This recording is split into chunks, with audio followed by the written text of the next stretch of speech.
Tiffany, I am glad you stopped by today. Do you need help with your paper? Yes.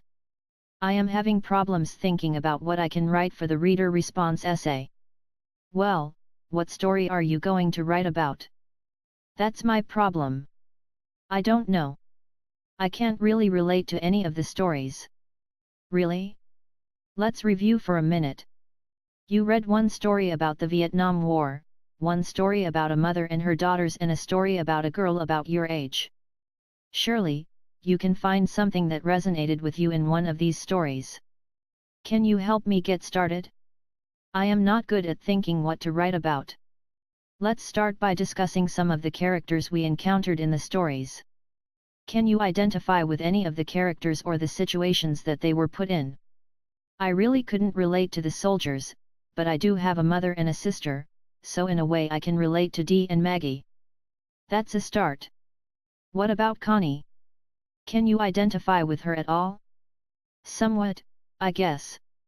I mean, Connie was trying to grow up and be an adult. She was like me in some ways, but I don't think I want to write about her because I thought that story was depressing and I really didn't get the ending at all. Okay. We will have to deal with that later. Let's review what we have said so far. You can't relate to the soldiers or to Connie, so that leaves everyday use. You have a sister and a mother, so you can relate to some of the relationships in the story. Is that correct? Yep. But I don't know what to write. Think about the quilts in the story. Why do you think they are important? Well, they were part of the family's history. I mean, they were really old. Very good. They were valued possessions, were they not? Yes, I guess they were. Can you think of something in your family that is meaningful to you?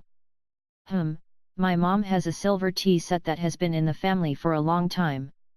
I think it was brought over from England by one of my relatives a long time ago. Good. You are starting to generate an idea. Do you think you could find out more about the tea set and perhaps use it in your response section of the paper? Wow! I could do something with that. My sister and I both like it, but I never really thought about as a valuable possession. Why don't you go back and reread the story and see how you can relate the quilts to your tea set? Then make some notes and start putting your ideas on paper.